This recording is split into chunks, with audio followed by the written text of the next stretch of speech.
بسم الله الرحمن الرحيم الحمد لله والصلاة والسلام على رسول الله لا حول ولا قوة إلا بالله فإن خير الحديث كتاب الله وخير الهدي هدي محمد صلى الله عليه وسلم وشر الأمور محدثاتها وكل محدثة بدعة وكل بدعة ضلالة وكل ضلالة في النار ربي اشرح لي صدري ويسر لي أمري واحلل عقدة من لساني يفقهوا قولي ربي زدني علما السلام علیکم ورحمۃ اللہ وبرکاتہ۔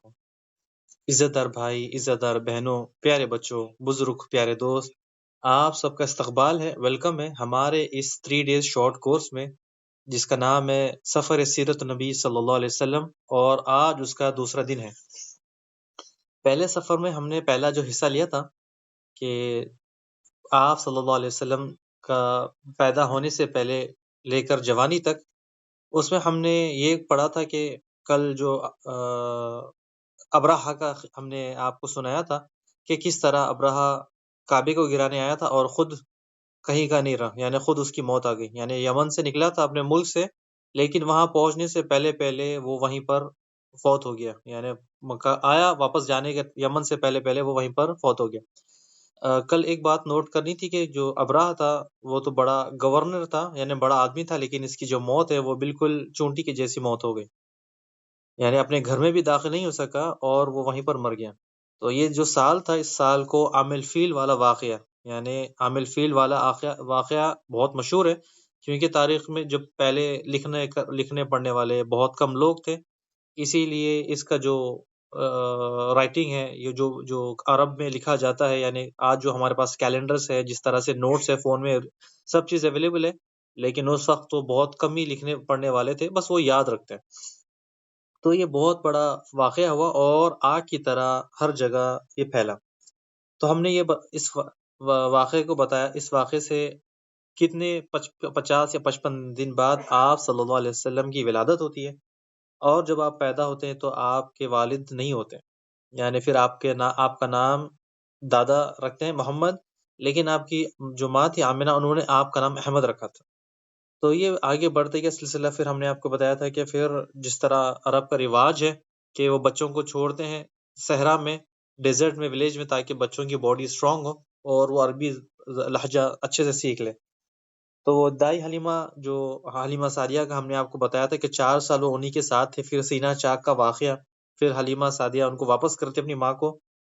جب آپ صلی اللہ علیہ وسلم کی عمر 6 سال ہوتی ہے، ہم آپ کو بار بار عمر بتا رہے ہیں، یعنی ایج 4 سال، ایج 6، ایج 12 یا ایج 25 یا اس کے آگے آتے ہیں، تو آپ یاد رکھیں کہ یہ عمر ہے، ٹھیک ہے، ہجرت یا پھر اس سے کچھ نہیں، آپ صلی اللہ علیہ وسلم کی عمر ہے۔ بعد میں ہم ہجرت کا انشاءاللہ آپ کو بتائیں گے کہ جب ہجرت کب سے شروع ہوتی ہے۔ ہجرت کا پہلا سال جب آپ صلی اللہ علیہ وسلم مدینہ کے تھے۔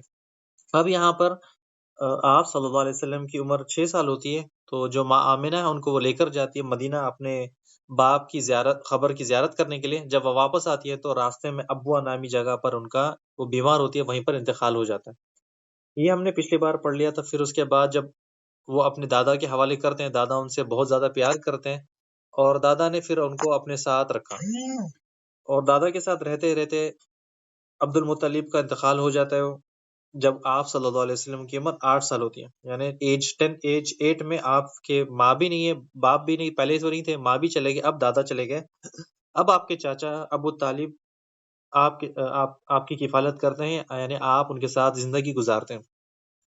پھر ہم نے عمر 12 میں، جو بات ایج 12 میں سیریا کا، شام کا واقعہ بتایا تھا کہ جو پادری کا ہے، کہ پادری کا واقعہ کیا پیش آیا تھا۔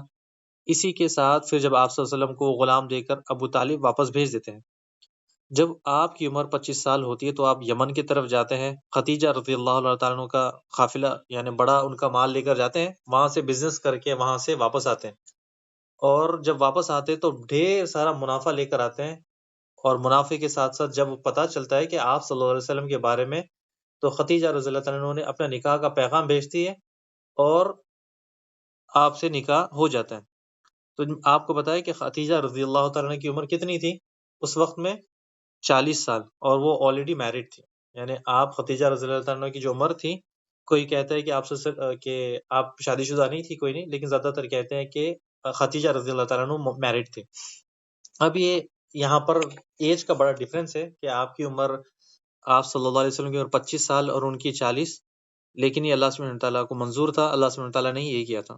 جب آپ صلی اللہ علیہ وسلم کی ان سے شادی ہو جاتی ہے تو حضرت خدیجہ رضی اللہ تعالیٰ عنہ سے 6 اولاد ہوتی ہیں، 2 لڑکے 4 لڑکیاں، ٹھیک ہے۔ ٹوٹل آپ صلی اللہ علیہ وسلم کو کتنے لڑکے کتنی لڑکیاں تھے وہ انشاءاللہ میں آپ کو بتاؤں گا، پہلے ایک ایک آپ کر کے گن لے تاکہ آپ کے لیے آپ کو یاد کرنے کے لیے آسان ہو جائے کہ کتنے آپ کو لڑکے تھے کتنے لڑکیاں۔ تو سب سے پہلے آپ کو آپ صلی اللہ علیہ وسلم کو بیٹا ہوا اور اس کا نام ہے قاسم، آپ کو یعنی ابو قاسم، یعنی آپ صلی اللہ علیہ وسلم کی کنیت، آپ کو پہلا بیٹا ہوا، پھر کچھ دنوں کے بعد اس کا انتقال ہو گیا، یعنی اس کچھ دنوں کے بعد ان کا انتقال ہو گیا، یعنی آپ صلی اللہ علیہ وسلم کی عمر کیا تھی اس ٹائم 30 ایئرس، یعنی آپ صلی اللہ علیہ وسلم کی عمر 30 سال تھی۔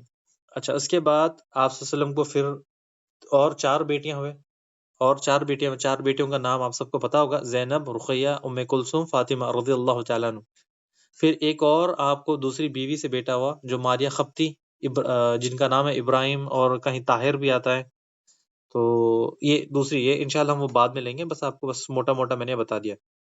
آپ صلی اللہ علیہ وسلم کی زندگی میں 3 بیٹے آپ کے فوت ہو گئے، آپ صلی اللہ علیہ وسلم کی زندگی میں 3 بیٹے آپ کے سامنے فوت ہو گئے، قاسم، عبداللہ، اور جو ماریہ خپتی رضی اللہ عنہ کا ابراہیم، جو نام آتا ہے ابراہیم یا پھر طاہر۔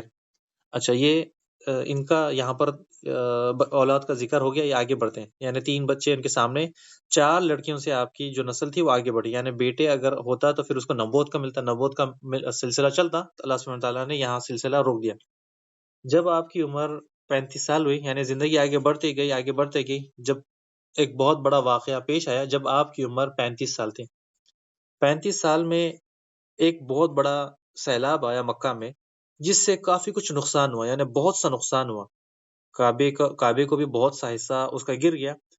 تو معاملہ جیسے ہی حل ہوا، یعنی طوفان ٹھہر گیا، پانی آگے گیا، قریش سب جمع ہو گئے، اور جمع ہونے کے ساتھ ساتھ اب انہوں نے دیکھا کہ کعبہ تو گر گیا، یعنی یہ مسلمانوں کی نشانی ہے، تو اب ہم کیا کریں؟ تو اب انہوں نے فیصلہ کیا کہ ہم اس کو دوبارہ توڑ کر بنائیں گے، دوبارہ توڑ کر، یعنی اس کا جو بیس ہے، جو ابراہیم اور اسماعیل علیہ السلام نے بیس سے شروع کیا تھا، یعنی اس سے پہلے ہی تھا، جب وہاں سے شروع کریں گے۔ اب سب لوگوں نے میٹنگ کی کہ اب کیسا پلاننگ کرے، کون کون پیسے ڈالے گا، کیا کریں گے، سارا سب کچھ پلان، میٹنگ ہوئی۔ اس میں ایک شرط تھی کہ سب لوگ حلال پیسہ ڈالیں گے، یعنی اس میں ایک شرط تھی کہ سب کے سب اس میں حلال پیسہ ڈالیں گے، کوئی بھی حرام کا لقمہ، حرام کا مال، حرام کا کوئی چیز اس میں نہیں آئے گا، کیونکہ یہ اللہ کا گھر ہے، اور سب جانتے تھے کہ یہ اللہ کا گھر ہے، شرک بھی کرتے، گناہ بھی کرتے، لیکن ایک ڈر تھا کہ یہ اللہ کا گھر ہے۔ اب سب نے حامی بھر لی کہ ٹھیک ہے اب کام شروع کرتے ہیں۔ جیسا ہی کام شروع ہوا، یعنی اینٹ پتھر سارا سب کچھ ریتی جو بھی سامان چاہیے تو وہ آ گیا، جیسے ہی بیس سے دیواریں اٹھنے لگی، حجر اسود کے پاس آ کر رک گیا کام۔ اب یہاں پر ایک بڑا مسئلہ آ گیا، اب سب کہنے لگے کہ ایک دوسرے سے کہ حجر اسود کو میں نصب کروں گا، میں نصب کروں گا۔ یہاں معاملہ بہت خطرناک پھنس گیا، تلواریں نکل گئی کہ اب حجر اسود کو، یعنی اگر حجر اسود کوئی نصب کرتا ہے تو پھر اس کی عزت میں اضافہ ہوگا۔ تلواریں اٹھ گئی کہ کون یہ کام کرے گا، اگر میں کروں تو ٹھیک ہے، دوسرا کرے گا تو میں تلوار مار دوں گا، تو حجر اسود کو کون لے گا، اسی میں سارا معاملہ رک گیا، یہیں پر ٹھنڈا ہو گیا۔ تو ایسے ہی کام رکا رہا۔ اس کے بعد ایک شخص، بنو امیہ کون ہے؟ عثمان رضی اللہ تعالیٰ کے خاندان، ٹھیک ہے، یہ بنو امیہ ہے۔ تو اس میں سے خاندان میں سے ایک شخص اٹھا، اس نے کہا کہ دیکھو کہ اگر ایسا ہی رہا تو پھر کعبہ کنسٹرکشن تو نہیں ہوگا، ریپیئر تو ریکنسٹرکٹ تو نہیں ہوگا، تو ایک کام کرتے ہیں، آج ہم یہاں پر بیٹھے ہیں، کل صبح جو شخص مکہ میں داخل ہوگا، یعنی حرم میں داخل ہوگا، وہ فیصلہ جو دے گا وہ منظور ہے، یعنی جو بھی وہ فیصلہ کرے گا سب اس پر راضی ہو جائیں گے۔ تو سب لوگ رات تمام تو چلے گئے، جیسا صبح ہونے سے پہلے پہلے حرم میں آ گئے اور انتظار کرنے لگے کہ کون حرم میں سب سے پہلے داخل ہوگا، یعنی انتظار کر رہے تھے کہ کون حرم میں داخل ہوگا، جیسے ہی حرم میں داخل ہوگا انشاءاللہ ہم اسے فیصلہ لے لیں گے۔ جیسا ہی صبح ہوئی، ایک سفید چادر پہ ایک شخص آنے لگا، اور جب وہ قریب آتے گیا دیکھا تو کیا آپ صلی اللہ علیہ وسلم ہے۔ جیسے ہی سرداروں نے آپ صلی اللہ علیہ وسلم کو دیکھا، سب نے اپنی زبان سے یہ الفاظ کہے، ھذا الامین، یعنی یہ امین آ گیا، یعنی امین آ گیا۔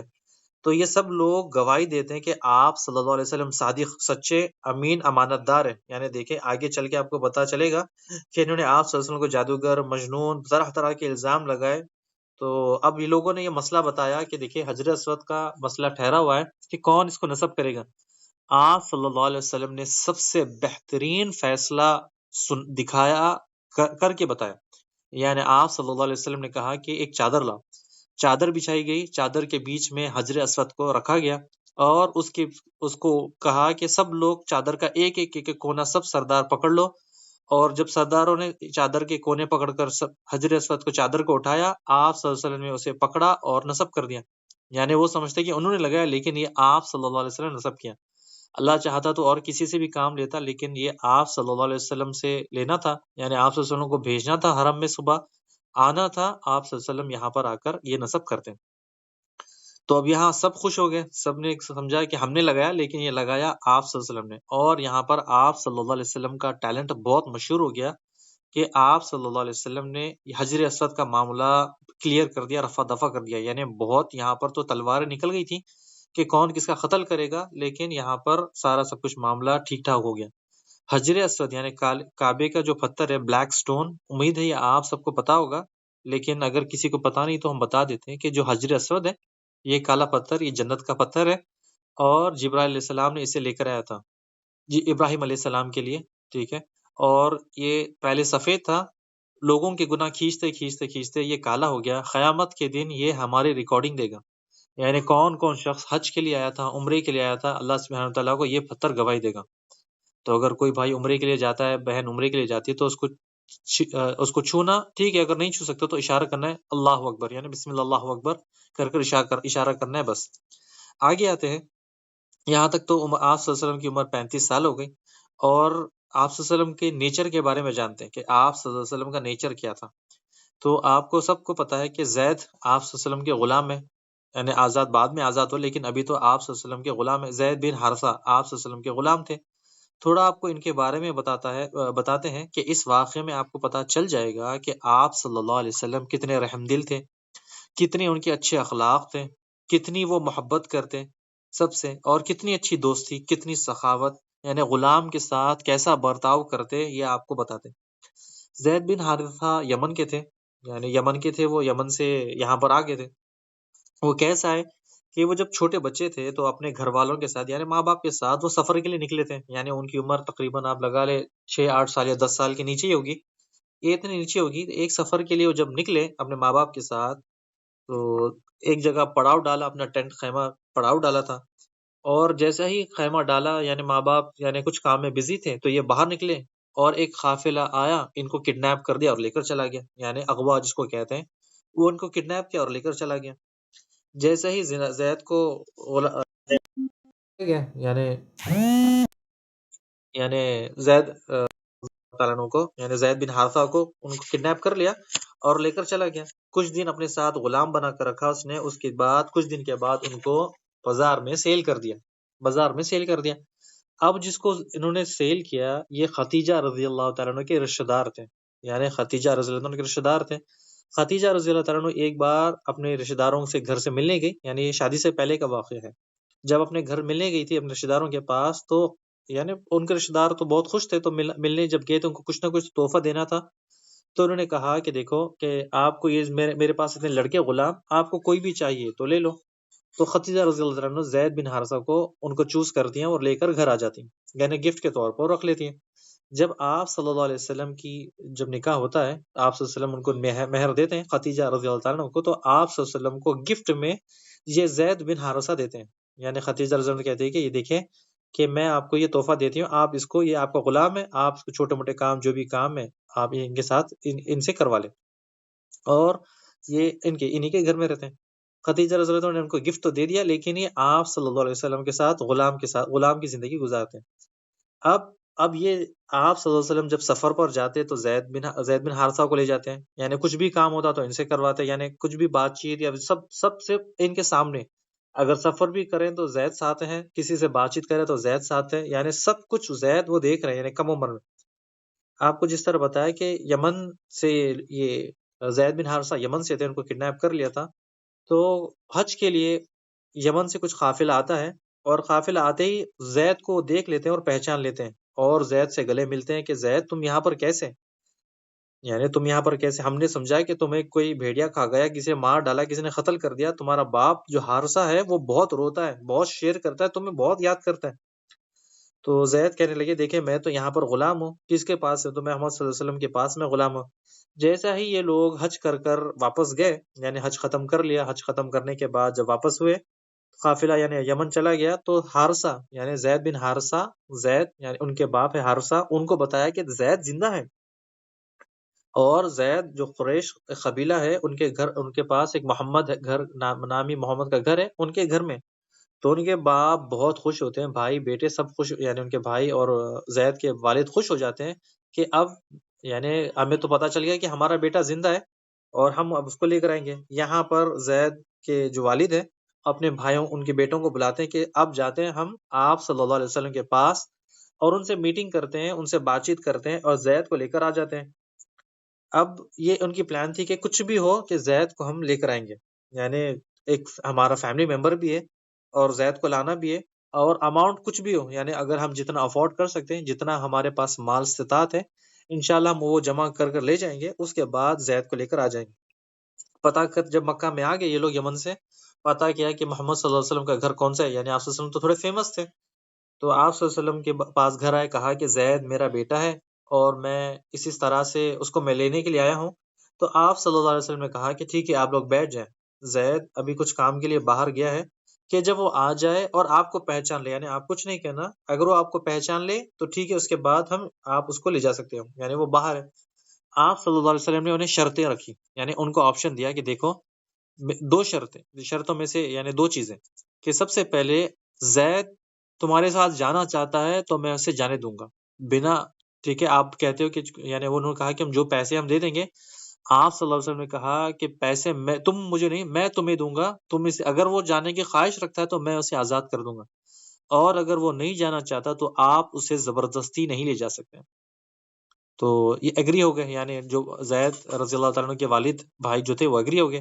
جیسا ہی زید آگے، انہوں نے اپنے رشتہ دار باپ بھائی کو پہچان لیا، گلے ملنے لگے، یعنی اب آنکھ سے آنسو گرنے لگے، سارا سب کچھ ہو گیا۔ اب گھر والوں نے کہا کہ زید آپ صلی اللہ علیہ وسلم نے تمہیں آزاد کرنے کا فیصلہ کر دیا، تو اب تم ایک کام کرو، اپنا جو بیگ ہے اس کو پیک کر لو، اور یہ جو غلام کی زندگی ہے تم اس سے آزاد ہو، یعنی بالکل آزاد ہو، اب تم یہاں سے چلو۔ تو زید رضی اللہ تعالیٰ عنہ یعنی زید بن حارثہ کہتے ہیں کہ ایک منٹ رک جائیں، میں آپ کے ساتھ نہیں چلوں گا۔ کہنے لگے کہ تم یہ کیوں، ایسا کیوں کہہ رہے ہو؟ تو زید کہنے لگے کہ میں جو میرا مالک ہے یعنی میرا آقا ہے، میں اس کو نہیں چھوڑوں گا۔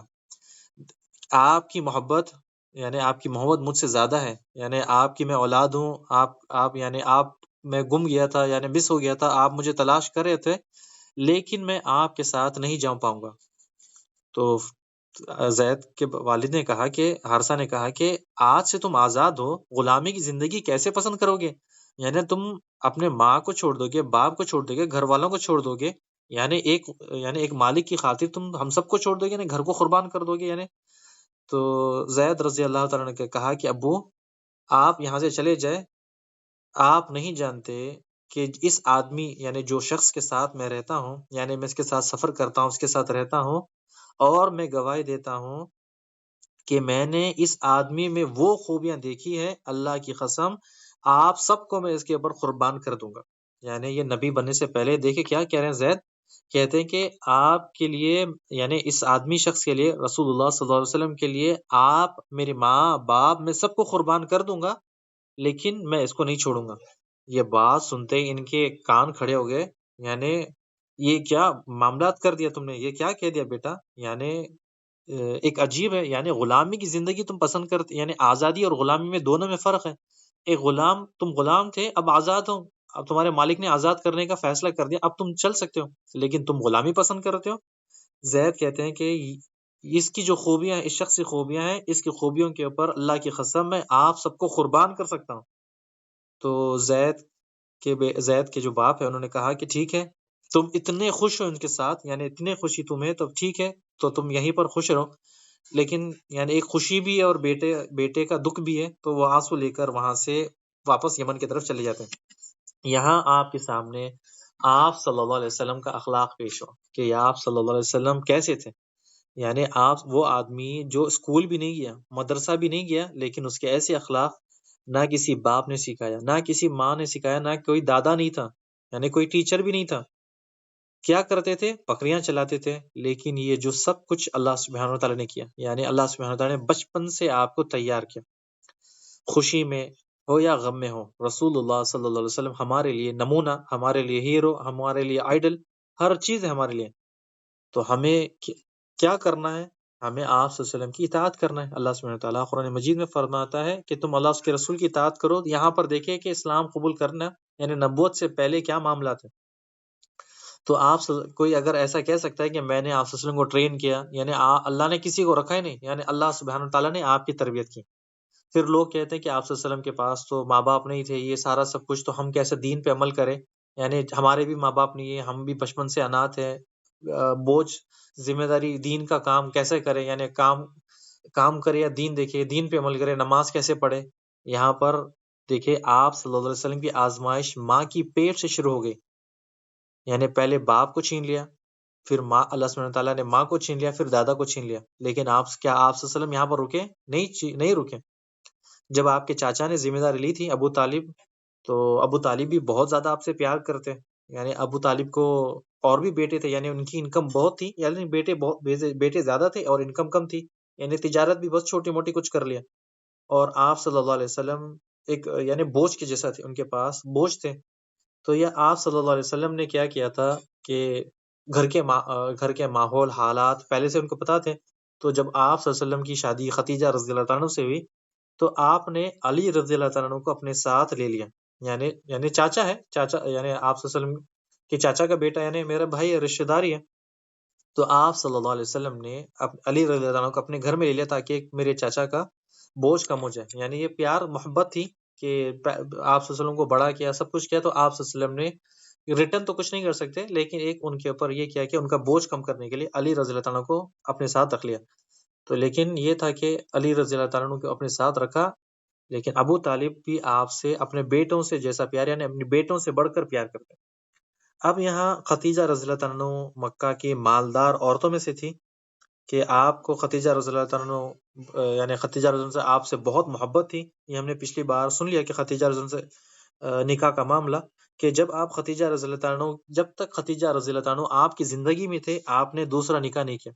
یعنی خدیجہ رضی اللہ تعالیٰ کے ساتھ آپ 25 سال تک تھے. یعنی آپ کی عمر 25 سال میں شادی ہوئی اور 50 سال میں آپ کا وفات و انتقال ہوا تھا.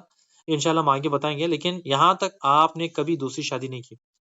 آگے آتے ہیں کہ آپ کو نبوت کیسے ملی.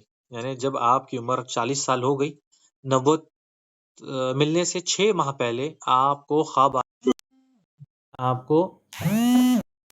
جب آپ کو نبوت ملنے والی تھی، اس سے 6 ماہ پہلے آپ کو خواب آنا شروع ہے. یعنی خواب دیکھا کہ جو خواب آپ صبح دیکھتے یعنی شام میں دیکھتے وہ صبح پورا ہو جاتا. یعنی جو خواب آپ شام میں دیکھتے وہ صبح بالکل کلیئر آپ کے سامنے آ جاتا. یعنی ویسے ہی ہوا جیسے کہ اس میں کوئی بال برابر فرق نہیں تھا. یہ 6 مہینہ پہلے ایسے ہی ہوا. یہاں پھر آپ غور و فکر کرنے لگے، ڈوب جانے لگے فکر میں کہ اب میں کیا کروں، باہر کا ماحول بہت خراب ہے اور میں کس کی عبادت کروں. باہر تو پتلے ہے، باہر تو بدھ ہے، شراب ہے اور ہر طرح کی برائیاں ہیں. تو یہ سب سے میں تنہا ہونا چاہتا ہوں. تو آپ صلی اللہ علیہ وسلم کیا کرتے، ان سب کو دور چھوڑ کر، یعنی گھر سب چھوڑ کر غار ہیرا میں چلے جاتے. غار ہیرا میں وہاں جاتے، سوچ و فکر کرتے اور یہ سوچتے کہ یہ جو مورتی پوجا ہے، یہ بتوں کو کرتے ہیں، اس کو کیسے ختم کریں، کس کو کہیں، کس سے شروعات کریں. یہ ظلم ہے، یہ خود بھی ظلم کرتے ہیں، لوگوں پہ ظلم کرتے ہیں. یہ کس کو کہیں، کس سے شروعات کرے. یعنی جب بھی آپ غار ہیرا میں جاتے تو بہت زیادہ سوچتے. تو جب آپ غار ہیرا جاتے تو کبھی کبھی کچھ پہلے تو شروعات میں کچھ دن کے لیے، یعنی ایک دن، اس کے بعد 2 دن 3 دن کے لیے چلے جاتے. خدیجہ رضی اللہ تعالیٰ عنہ آپ کو ٹفن باندھ کر دیتی، یعنی 1 دن یا 2 دن کے لیے. لیکن ایسے ہی ہوتے ہوتے کبھی کبھی آپ زیادہ ہفتے وہیں پر رہنے لگے. خدیجہ رضی اللہ تعالیٰ عنہ کو اتنی زیادہ فکر تھی کہ خدیجہ رضی اللہ تعالیٰ عنہ آپ کا ٹفن باندھتی، لے جا کر پہاڑ پر چڑھ جاتی اور لے جا کر آپ کو ٹفن دیتی. یہاں دیکھیے کہ خدیجہ رضی اللہ عنہ فل مدد، یعنی مال کے بارے میں مدد اور fully support, moral support, finance support, جتنا بھی ہو سکتا ہے فلی سپورٹ. یہاں پر آپ کو مدد کرتی، کھانا دیتی اور چلی جاتی. یعنی کسی کو یہ نہیں کہتی کہ میرا شوہر ایسا ہے، میرا شوہر گھر چھوڑ کر ویران میں جا کے بس گیا، یعنی الگ الگ اس کی عادتیں ہیں. ایسا کچھ نہیں. آپ نے کیا فلی سپورٹ، یعنی کھانے کے معاملات میں کھانا، مال کے بارے میں معاملات کے معاملے میں مال بچھا دیا آپ صلی اللہ علیہ وسلم کے سامنے۔ یہاں پر آپ صلی اللہ علیہ وسلم کچھ دن ایسے ہی گزرتے ہیں، کچھ مہینے، کچھ ہفتے، ایسے ہفتے مہینے گزرنے کے بعد اچانک سے ایک دن آپ غار میں بیٹھے ہیں، جبرائیل علیہ السلام آپ کے سامنے آ جاتے ہیں، یعنی غار میں اکیلے ہیں، کوئی نہیں ہے، اچانک سے آ جاتے ہیں اور کہتے ہیں کہ آپ کو پڑھنے کے لیے کیا کہتے ہیں، کہا اقرا۔ آپ صلی اللہ علیہ وسلم نے کہا معنا قاری، تو پھر آپ جبرائیل علیہ السلام نے انہیں گلے سے لگایا، دبایا، پھر چھوڑا، پھر کہا اقرا۔ آپ صلی اللہ علیہ وسلم نے کہا کہ ما انا اقرا، یعنی ما انا قاری، میں پڑھا لکھا نہیں ہوں۔ پھر دوسری بار بھی ایسے ہی دبایا، چھوڑا، تیسری بار کہا اقرا اقرا، تو آپ صلی اللہ علیہ وسلم نے اقرا بسمک الذی خلق، خلق الانسان من علق، یہ سورہ علق کی 5 آیتیں نازل ہوئی، یعنی آپ صلی اللہ علیہ وسلم یہاں پر نبی بن گئے، نبوت مل گئی۔ نبی بچپن سے ہوتا ہے، یعنی آپ دیکھیں کہ جب نوح علیہ السلام سے لے کر عیسیٰ علیہ السلام، آپ صلی اللہ علیہ وسلم سب کے سب بچپن سے نبی ہے، لیکن نبوت ان کو بعد میں ملی، یعنی عیسیٰ علیہ السلام کو 30 سال میں نبوت ملی، موسیٰ علیہ السلام کو اور عمر جانے کے بعد ملی، آپ صلی اللہ علیہ وسلم کو 40 سال کے بعد نبوت ملی، یہاں پر آپ کو نبوت مل گئی۔ اور آپ صلی اللہ علیہ وسلم یہ واقعات ہونے کے بعد ڈر گئے، اور گھر سے پہاڑ سے نکلے، گھر کی طرف دوڑے، بھاگے بھاگے بھاگے، کیونکہ پہاڑ میں تو اکیلے تھے، وہاں پر تو کوئی نہیں تھا۔ آپ صلی اللہ علیہ وسلم وہاں سے نکلے، بھاگے، اور خدیجہ رضی اللہ عنہ گھر پر گئے، خدیجہ رضی اللہ عنہ سے کہا کہ زمیلونی زمیلونی، مجھ پر چادر ڈالو، مجھے چادر ڈالو، یعنی سردی بہت ہو رہی تھی، اور کہنے لگے مجھے اپنی جان کا خطرہ ہو رہا ہے، یعنی مجھے اپنی جان کا خطرہ ہے، پتہ نہیں کہ آج میں جیوں گا یا مروں گا، یعنی مجھے آج ایک شخص نے مجھے ایسا بلوایا اور مجھے دبایا، تو بہت ڈرے ہوئے تھے آپ صلی اللہ علیہ وسلم۔ تو آپ کی جو وائف خدیجہ رضی اللہ عنہ زوجہ تھی، انہوں نے آپ کے اوپر چادر ڈالی، پھر تھوڑی دیر کے بعد جب ریلیکس ہو گئے، جب نارمل ہو گئے، تو آپ نے پھر کہا، آپ صلی اللہ علیہ وسلم نے، کہ خدیجہ آج میرے ساتھ ایک عجیب واقعہ ہو گیا، یعنی کوئی چیز آئی اور مجھے اتنی زور سے پکڑی اور مجھ سے کہنے لگی کہ اقرا بسمک الذی خلق، یعنی یہ اقرا پڑھو، تو میں تو بہت ڈر گیا، اور میں سوچتا ہوں کہ میں آج مر گیا، یعنی آج میرا تو معاملہ ختم ہو گیا۔ خدیجہ رضی اللہ عنہ اتنی پیاری نیک بیوی تھی، اتنا زبردست ان کو جواب دیا، کہا کہ اے محمد صلی اللہ علیہ وسلم، اللہ سبحانہ وتعالیٰ آپ کو کبھی ضائع نہیں کرے گا، یعنی آپ رشتہ داروں کو جوڑتے ہو، مسکینوں کو کھانا کھلاتے ہو، سب کا خیال رکھتے ہو، ان سب کی خاطر اللہ سبحانہ وتعالیٰ آپ کو ضائع نہیں کرے گا۔ پھر ان کو آپ صلی اللہ علیہ وسلم کو، آپ خدیجہ رضی اللہ عنہ اپنے ایک رشتہ دار کزن کے پاس، ورقہ بن نوفل کے پاس لے جاتی ہے۔ ورقہ بن نوفل پہلے یہیں پر تھے مکہ میں، لیکن مکہ والوں کی بتوں کی عبادت، ان کے ظلم سے، یعنی یہ بدماش تھے، ان کی وجہ سے انہوں نے اسلام چھوڑ، یعنی ابھی تک ابراہیم علیہ السلام کا جو دین تھا ان کا، وہ چھوڑ کر انہوں نے عیسیٰ علیہ السلام کا دین قبول کر لیا، یعنی وہ عیسائی تھے۔ تو جب عیسیٰ علیہ وہ ان کے پاس لے کر جاتی ہیں، لے کر جا کے کہتی ہیں ورقہ بن نوفل کے پاس کہ ورقہ، یہ ان سے آپ کے بھتیجے ہیں، یعنی آپ ان کے خدیجہ رضی اللہ عنہ کے وہ چاچا تھے، تو کہا کہ آپ کے بھتیجے سے بات کیجئے کہ ان کے ساتھ کیا معاملات ہوا۔ تو ورقہ بن نوفل پوچھتے ہیں کہ کیا ہوا، آپ کو کیا معاملات ہیں؟ تو آپ صلی اللہ علیہ وسلم کہتے ہیں کہ دیکھیں، میں پہاڑ میں تھا، اور میں ایسا میرے ساتھ معاملہ چل رہا تھا، اچانک سے ایک شخص آیا، اس نے مجھے پکڑا اور پکڑ کر دبایا اور کہا کہ یہ آیتیں پڑھو۔ ورقہ بن نوفل کہتے ہیں کہ یہ وہ فرشتہ ہے جو موسیٰ اور عیسیٰ علیہ السلام پر وحی لاتا، یعنی وہ فرشتہ ہے جو عیسیٰ علیہ السلام اور موسیٰ علیہ السلام پر اور پہلے کے انبیاء پر یہ وحی لے کر آتا ہے، یہ وہی فرشتہ ہے۔ کاش اے محمد صلی اللہ علیہ وسلم، میں آپ کے ساتھ ٹھہرتا، یعنی کاش میں آپ کے ساتھ زندہ رہتا، کاش میں جوان رہتا، تو میں آپ کو سپورٹ کرتا کہ جب آپ کے گھر والے آپ کو گھر سے نکالتے، یعنی آپ کے رشتہ دار آپ کو محلے سے نکالتے، آپ کے رشتہ دار آپ کو جو حرم ہے، مکہ ہے، وہاں سے نکالتے، آپ صلی اللہ علیہ وسلم کہتے کہ یہ مجھے نکالیں گے، یہ مجھے کیوں نکالیں گے؟ ورقہ بن نوفل کہتے ہیں کہ جو کوئی بھی یہ لا الہ الا اللہ کی دعوت، یعنی دین کی دعوت، دین اسلام کی دعوت دینے کے لیے اٹھتا ہے، سب سے پہلے اس کے رشتہ داری اس کو تکلیف دیتے ہیں، سب سے پہلے اس کے رشتہ داری اسے ایذا پہنچاتے، سب سے پہلے اس کے رشتہ داری اس کے خلاف ہو جاتے۔ یہاں سے وہ آپ صلی اللہ علیہ وسلم ورقہ بن نوفل سے بات کر کے گھر کی طرف جاتے ہیں، اور انہیں پورا یقین ہو گیا کہ اللہ سبحانہ وتعالیٰ نے آپ کو نبی بنایا اور آپ کو چن لیا۔ اب یہاں سے آپ نبی تو بن گئے، لیکن یہ دعوت کس سے شیئر کریں، یعنی کس کو بتائیں؟ سب سے پہلے آپ نے اپنی وائف کو بتایا تھا، خدیجہ رضی اللہ تعالیٰ عنہ کو، اور خدیجہ رضی اللہ تعالیٰ عنہ نے بالکل سنا اور اسی وقت اسلام قبول کر لیا۔ یعنی سب سے پہلی عورت کون تھی؟ خدیجہ رضی اللہ تعالیٰ عنہ سب سے پہلے اسلام قبول کر لیا۔ اب دیکھا کہ اب میں کس کو دعوت دوں۔ اب جب ان کی بات ان کو ہو گیا تو سب سے پھر اپنے غلام زید بن حارثہ کے پاس گئے، وہ جوان ہو گئے تھے۔ ان کو کہا کہ میں نبی ہوں اور میں دین اسلام لا الہ الا اللہ کی دعوت دیتا ہوں، کیا تم قبول کرو گے؟ تو پھر ہاں انہوں نے ٹھیک ہے اسلام قبول کر لیا۔ اس کے بعد بچوں میں علی رضی اللہ تعالیٰ عنہ، تو یہ گھر میں ہی تھے، تو جب ان کو دعوت دی تو علی رضی اللہ تعالیٰ عنہ بھی ایمان لے کر آگے اور اسلام قبول کر لیا۔ یہ تو گھر کے اندر کے معاملات تھے۔ اب باہر کے معاملات، یعنی باہر دعوت کس کو دیں، سب سے زیادہ بھروسہ کس کے اوپر ہے؟ تو آپ صلی اللہ علیہ وسلم سب سے پہلے اپنے بھروسے مند دوست ابو بکر رضی اللہ تعالیٰ عنہ کو پکڑتے ہیں اور ان کو بتاتے ہیں کہ دیکھو کہ میں اللہ کا نبی ہوں اور میں تمہیں دین اسلام کی دعوت دیتا ہوں۔ جیسے ہی الفاظ آپ صلی اللہ علیہ وسلم کی آواز سے یعنی زبان سے نکلتے ہیں، ابو بکر رضی اللہ تعالیٰ عنہ ایک لمحہ بھی انتظار نہیں کرتے اور اسلام قبول کرتے ہیں۔ یعنی ابو بکر رضی اللہ تعالیٰ عنہ وہ شخص ہے کہ ایک لمحہ برابر یعنی ایک سیکنڈ بھی، یعنی آپ صلی اللہ علیہ وسلم کے الفاظ ایسے زبان سے باہر نکلتے اور اسی وقت انہوں نے اسلام قبول کر لیا۔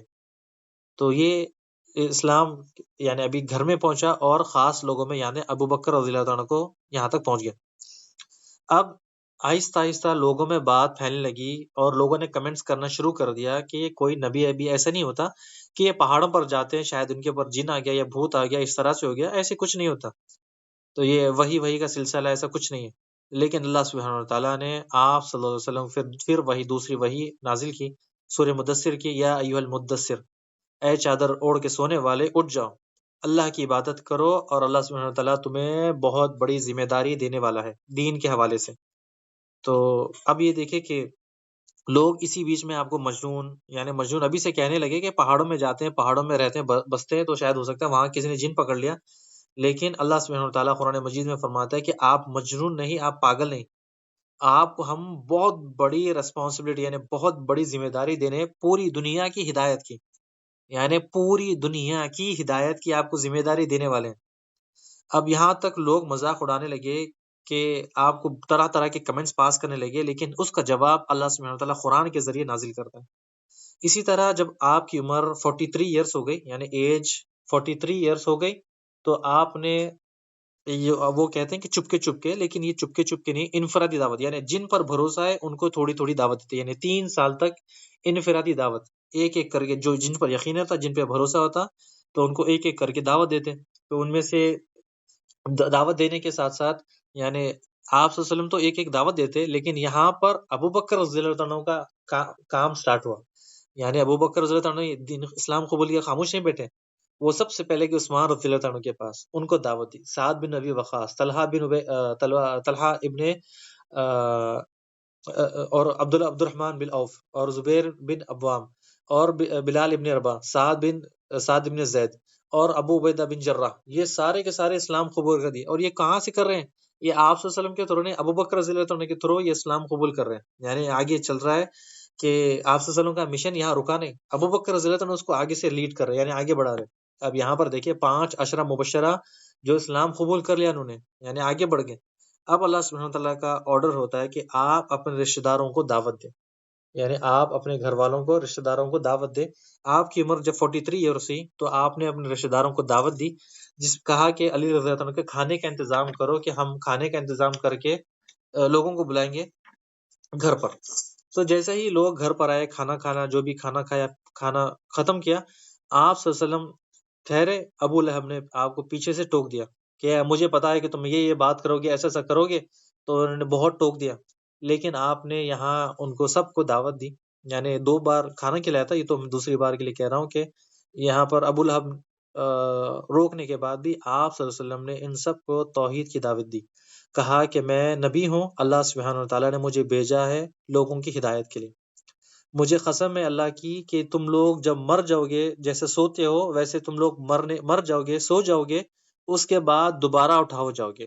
جب دوبارہ اٹھو گے تو تمہارا ہر اعمال کا حساب کتاب ہوگا، اچھے ہوگے تو اچھا کا اچھا بدلہ ملے گا، اگر برے ہو تو برے کا بدلہ برا ملے گا، اور وہ جنت جہنم جو ہمیشہ ہمیشہ رہنے والی ہے۔ یعنی آپ صلی اللہ علیہ وسلم نے انہیں پیاری دعوت دین کی سب کو، رشتہ دار خاندان کو دے دی۔ اب یہ قریبی خاندان والے تھے جن کو آپ صلی اللہ علیہ وسلم نے دعوت دے دی۔ اب سب چلے گئے، لیکن دعوت کا کچھ صحیح اثر نہیں ہوا ان کے اوپر، یعنی ابھی تو شروعات تھی، کچھ نہیں ہوا، لیکن یہاں پر جو ابھی ابو طالب تھے وہ سمجھ گئے اور آپ صلی اللہ علیہ وسلم سے امپریس ہو گئے، یعنی وہ خوش ہو گئے، یعنی خوش ہو گئے، کہا کہ اے محمد صلی اللہ علیہ وسلم میں تمہاری حفاظت کروں گا، یعنی لوگوں سے، یعنی اب جو کچھ بھی ہے میں تمہاری حفاظت کروں گا، تم دین کا کام آگے بڑھو۔ اب یہاں پر دعوت چل رہی تھی، یعنی دعوت کا معاملہ چل رہا تھا، 3 سال اسی طرح گزر گئے۔ جیسا ہی 3 سال گزر گئے، اللہ سبحانہ وتعالیٰ نے آپ کو حکم دیا، ایک اور حکم دیا کہ اب آپ کو کھلے عام سب کو دعوت دینی ہے، یعنی اوپنلی دعوت، کسی سے ڈرنا نہیں، ابھی کچھ نہیں۔ تو اب آپ کس طرح سے دعوت دیں، کیا کریں؟ تو آپ صلی اللہ علیہ وسلم کے دور میں، یعنی اس دور میں کیا کرتے کہ جب کوئی معاملہ ہوتا، یعنی بڑا کوئی حملہ ہوتا ہے، کوئی چوری ہوتی، کوئی ڈاکو آ جاتے، کچھ بھی آتے، تو وہ صفا پہاڑی پر چڑھتے اور وہاں پر جا کر اعلان کرتے، یا صحابہ یا صحابہ، تو سب لوگ سمجھ جاتے اور وہاں پر آ جاتے۔ آپ صلی اللہ علیہ وسلم نے بھی یہی فارمولا استعمال کیا کہ صفا پہاڑی پر گئے اور آواز لگائی، یا صحابہ یا صحابہ، سب بھاگے دوڑے آگے آنے لگے، پوچھنے لگے کہ کیا ہو گیا، کیا ہو گیا محمد صلی اللہ علیہ وسلم، کیا ہو گیا؟ آپ نے کہا کہ دیکھو میں ایک بات کہنا چاہتا ہوں، کیا تم لوگ میری بات مانو گے؟ سب نے کہا کہ ہاں ہاں ہم بالکل مانیں گے۔ اگر میں کہوں اس پہاڑ کے پیچھے بہت بڑا لشکر ہے جو مکہ پر حملہ کرنے والا ہے، تو کیا تم لوگ میرا یقین کرو گے؟ تو سب نے ایک ہی زبان میں، یعنی ایک ہی آواز میں کہا کہ ہم بالکل یقین کرتے، ہم نے ساری زندگی گزر گئی آپ کو کبھی جھوٹ بولتے ہوئے نہیں سنا، یعنی آپ امین ہو، امانت دار ہو، صادق ہو، سچے ہو، کبھی نہیں، ہم بالکل ٹھیک ہے، آپ جو کہنا ہے آپ کہے دل کھول کے۔ تو میں تمہیں ایسی دین کی طرف، یعنی ایسی بات کی طرف، ایسی دین کی طرف میں بلاتا ہوں جو تمہارے یعنی آپ صلی اللہ علیہ وسلم کہتے ہیں کہ دیکھو کہ یعنی پہلے سب سے پہلے ان سے سرٹیفکیٹ لے لیا، یعنی ان سے سرٹیفکیٹ لے لیا، ان کو سب کو راضی کر لیا، پھر کہا کہ دیکھو میں تمہیں ایسے دین کی طرف بلاتا ہوں، ایسے دن سے آگاہ کرتا ہوں جو تمہارے آگے ہے، یعنی آخرت ہے، تمہارے مرنے کے بعد تم وہاں دوبارہ زندہ اٹھائے ہو جاؤ گے، تمہارا وہاں حساب کتاب ہوگا۔ تو میں تمہیں ڈراتا ہوں، میں اللہ کا نبی ہوں، میں تمہیں لا الہ الا اللہ کی دعوت دیتا ہوں، تم لوگ سب کے سب اسلام قبول کرو۔ سب خاموش ہو گئے کہ اب کیا کہیں، کہ یہ بات تو سچ ہے کہ آپ صلی اللہ علیہ وسلم صادق امین ہے، جھوٹ بولتے نہیں۔ یہاں سے ابو لہب بول اٹھا، کہ ابو لہب بول اٹھا کہ اے محمد ستیہ ناس ہو تمہارا، نعوذ باللہ، اور یہ اور بھی چیزیں بولنے لگا۔ تو آپ صلی اللہ علیہ وسلم کو بہت دکھ ہوا کہ یعنی کسی نے کچھ کہا ہی نہیں، یعنی میں نے تو اتنی بڑی دعوت دی، لوگ مجھے صادق کہتے، امین کہتے، لیکن انہوں نے تو دعوت اسلام قبول ہی نہیں کیا، اور آپ صلی اللہ علیہ وسلم ناراض ہو گئے۔ اب یہاں پر ابو لہب نے تو کہہ دیا کہ آپ صلی اللہ علیہ وسلم تمہارا ستیہ ناس ہو، تمہارے ہاتھ ٹوٹے، یعنی جو اس نے معاملات ہیں۔ اللہ سبحانہ وتعالیٰ نے ابو لہب کو جواب دیا قرآن مجید میں۔ قرآن مجید کی ایک ایسی آیات ہے جس میں اللہ سبحانہ وتعالیٰ نام لے کر اس کو جواب دیتے ہیں، کہ آپ سب کو تو وہ پتا ہوگا، تبت یدا ابو لہب و تب، یعنی ابو لہب تیرے ہاتھ ٹوٹے، تو ہلاک ہو جائے، ابو لہب تیرا مال تیرے کچھ کام نہیں آئے گا، ابو لہب تیرا ٹھکانہ آگ ہے، یعنی تو آگ، آخرت میں تو آگ میں ڈالا جائے گا، اور تیری بیوی بھی ساتھ۔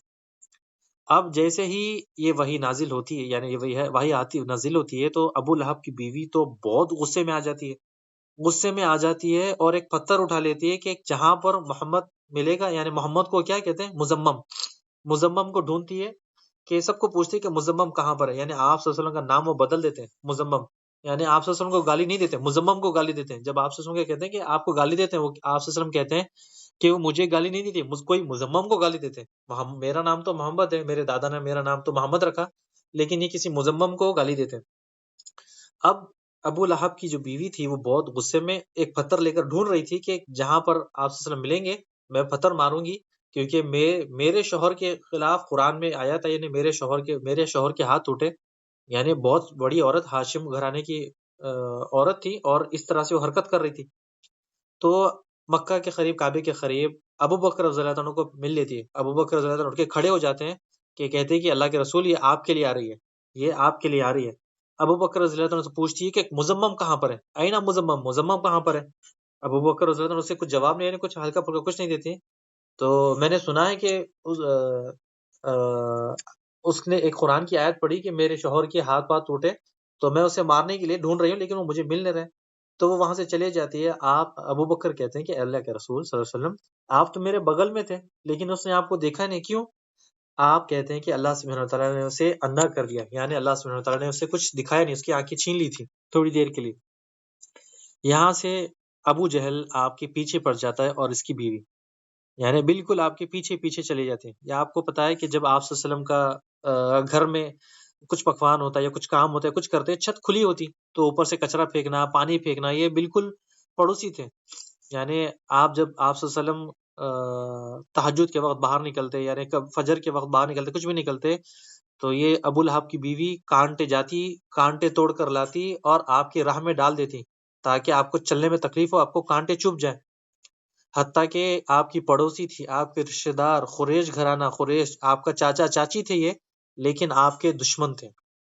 جب آپ صلی اللہ علیہ وسلم کی عمر 43 ہوتی ہے تو اس کے ساتھ ساتھ اب یہاں پر ایک بہت بڑا واقعہ پیش آتا ہے کہ یاسر اور سمیہ کا واقعہ۔ امید ہے آپ سب کو اس کے بارے میں پتا ہوگا، لیکن میں پھر بھی آپ کو شارٹ میں بتاتا ہوں کہ کچھ نہ کچھ آپ کو پتا چلے کہ جو یاسر تھے، ان کے یاسر اور سمیہ، سمیہ غلام تھے اور ان کے بیٹے کا نام تھا عمار۔ یاسر اور سمیہ کے بیٹے کا نام ہے عمار۔ تو انہوں نے اسلام قبول کر لیا اور یہ دین اسلام کی سب سے پہلی شہید عورت اور شہید مرد ہے۔ تو جب پتا چل گیا کہ ابو جہل کو کہ اس نے سمیہ غلام تھی ان کی، تو جب اس نے اسلام قبول کر لیا، سمیہ کو پکڑ کے باندھ دیا، ایک ہاتھ ایک ڈائریکشن میں، دوسرا ہاتھ دوسرے ڈائریکشن میں، اونٹ کے ساتھ باندھ دیا، کہا کہ سمیہ دین سے پھر جا ورنہ میں تیرا قتل کر دوں گا۔ تو جب سمیہ نے اس سے پھرا نہیں اور آپ صلی اللہ علیہ وسلم وہاں سے گزر رہے تھے تو کہا کہ اے آل یاسر تم صبر کرو، تو وہ صبر کرنے لگے۔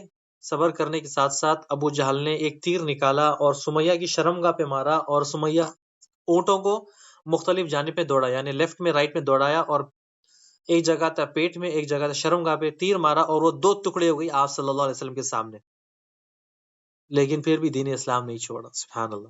اسی طرح یاسر کو بھی ایک کھمبے سے باندھ دیا، ان کو مارا، وہ بوڑھے تھے اور وہیں پر انہیں دم توڑ دیا۔ تو یہ دونوں یاسر اور سمیہ دین اسلام کی سب سے پہلی شہید عورت، شہید مرد ہے۔ اب یہاں پر مکہ والوں کا ظلم بڑھنے لگا کہ جو لوگ یعنی جو بھی شخص اسلام قبول کرتے ان کو تکلیف دینے شروع کرتے، تکلیف جس کو پتہ چلتا اس کو تکلیف دیتے۔ اب یہاں حج کا سیزن آنے لگا، جیسا ہی حج کا سیزن آنے لگا سب بیٹھ گئے کافر اور بڑے بڑے سردار میٹنگ کرنے لگے دارالندوہ میں کہ آپ صلی اللہ علیہ وسلم کو کیسے روکیں۔ تو اب یہ پلان کیا کہ آپ صلی اللہ علیہ وسلم کے اوپر الزام لگاتے ہیں، اور ولید بن مغیرہ جو خالد بن ولید کے فادر ہے، وہ بہت انٹیلیجنٹ آدمی تھے، تو ان کو اس کا صدر بناتے، لیڈر بناتے کہ اب جو باہر سے لوگ آئیں گے ان سے مل کر کیا کہیں گے، اور سب مل کر ایک ہی بات کہیں گے، الگ الگ بات نہیں، لیکن پھر وہ کہیں گے کہ تمہارے بیچ میں اختلافات ہیں۔ تو کیا میٹنگ کرتے ہیں کہ دیکھیں کہ سب سے پہلے ہم کیا کہتے ہیں کہ آپ صلی اللہ علیہ وسلم کاہن ہیں۔ تو خالد بن ولید کے فادر جو ہے نا ولید، وہ کہتے ہیں وہ کہتے ہیں کہ نہیں، تو پھر کہتے ہیں ان کو شاعر، کہا کہ نہیں شاعر بھی نہیں کر سکتے، کاہن کو میں جانتا ہوں، کاہن الگ ہوتے ہیں، شاعر کو بھی میں نے دیکھا کہ شاعر بالکل الگ ہوتے ہیں، تو ہم کہتے ہیں پاگل، کہتے ہیں یہ پاگل کیسے ہوں گے، نعوذ باللہ، اگر کوئی ان کا کلام سن لے تو ان کے پیچھے پڑ جائے گا۔ تو ہم پھر کہتے ہیں جادوگر، تو کہتے ہیں کہ جادوگر سے تو ہم نے مل کر آیا، لیکن یہ تو جادوگر بھی نہیں کہہ سکتے۔ پھر لاسٹ میں ولید بن مغیرہ نے خالد بن ولید کے فادر بولتے ہیں کہ ہم ان کو جادوگر کہتے ہیں، تو اس پہ اتفاق کرتے ہیں کہ جو بھی ان سے ملے گا ان کے اوپر جادو ہو جائے گا، تو کوئی ان کی بات نہ سنے۔ اب یہ کام سرداروں نے کیا کیا، بہت مزے کا، دیکھیے اللہ سبحانہ وتعالیٰ کس کس سے کام لیتا ہے۔ یہاں سردار ہر دروازے پر بیٹھ گئے، جو قافلہ حج کے لیے آتا انہیں پکڑتے، دیکھو کہتے کہ دیکھو ایک یہاں پر شخص ہے محمد، تم اس کی بات نہیں سننا، اگر تم اس کی بات سنو گے تو اس کا جادو تم پر چلے جائے گا، اور تو اس کا جادو تم پر ہو جائے گا اور تم اپنے گھر والوں سے لڑ لو گے۔ سب کہتے ہیں کہ ہاں ہاں ٹھیک ہے ہم ایسے ہی کریں گے۔ یہاں پر دیکھیں کہ آپ صلی اللہ علیہ وسلم کو کوئی جانتا ہی نہیں، یعنی آپ صلی اللہ علیہ وسلم کو کوئی جانتا ہی نہیں، یہ دروازوں پر یعنی کونوں پر لوگ جب آ رہے ہیں ان کو پکڑ کے کہتے ہیں دیکھو وہاں محمد ہے، وہ اپنے آپ کو نبی کہتا ہے، تم اس کی بات نہیں سننا، وہ جادوگر ہے اور اپنے آپ کو نبی کہتا ہے، تم اس کی بات نہیں سنتا ہے۔ یعنی یہ خود آپ صلی اللہ علیہ وسلم کو فیمس کر رہے ہیں، یعنی اللہ سبحانہ وتعالیٰ کیسے دشمنوں سے کام لیتا ہے۔ یعنی آپ صلی اللہ علیہ وسلم نے ابھی تک ان کو دعوت ہی نہیں دی، لیکن یہ آپ صلی اللہ علیہ وسلم کو مشہور کر رہے ہیں کہ ہر کسی کو کہتے ہیں کہ دیکھو، پکڑ کر کہتے ہیں کہ دیکھو یہ جادوگر ہے، تم اس کی بات نہیں سننا۔ آپ جب یہ کہے گا تم اس کی بات نہیں سننا، اس کو اوائڈ کرنا. تو یہ جب سب کو کہہ رہے تھے تو اب دیکھیے اللہ سبحانہ وتعالیٰ کیسے دشمنوں سے کام لیتا ہے. جب یہ لوگ حج کر کر واپس جاتے تو وہاں جا کر کے بتاتے کہ دیکھو کہ کوئی نبی کی تو انتظار کرے، وہ نبی تو آ گیا، انہوں نے نبی کا دعوت کر دیا. کہاں پر؟ مکہ میں. مکہ میں کون؟ محمد کون ہے؟ یہ قریشی قبیلے سے. یعنی اللہ سبحانہ وتعالیٰ کیسے دشمنوں سے کام لیتا ہے. یعنی جب آپ صلی اللہ علیہ وسلم کے پاس کیا ہتھیار تھا؟ نہ ریڈیو، نہ مائک، نہ کوئی چیز تھا، لیکن اللہ سبحانہ وتعالیٰ دشمنوں سے کیسے کام لیتا ہے. آپ صلی اللہ علیہ وسلم کے پاس ایک ہتھیار تھا، وہ کیا تھا؟ وہ قرآن. جو کوئی آتا، جو کوئی ملتا، آپ صلی اللہ علیہ وسلم سے قرآن سناتے. تو اب یہ جو ان لوگوں کا پلان تھا مکہ کے لوگوں کا، یہ بالکل فیل ہو گیا کہ یعنی لینے کے دینے پڑ گئے. یعنی لوگ مسلمان ان کو ہٹانے کے بدلے اور آپ صلی اللہ علیہ وسلم فیمس ہو گئے. اب پھر انہوں نے پلان دوسرا بنایا، یعنی پلان 1 2 3 4 5 پلان بناتے گئے. دارالندوا میں میٹنگ شروع کی کہ اب کہا کہ اب ہم ان کے جو سپورٹرز ہیں، جس نے اسلام قبول کر لیا، ان کو پکڑتے ہیں، ان کو پکڑ کر ان کو ٹارچر کرتے ہیں. تو اب ان کو ایک ایک کو پکڑ کر ٹارچر کرنے لگے.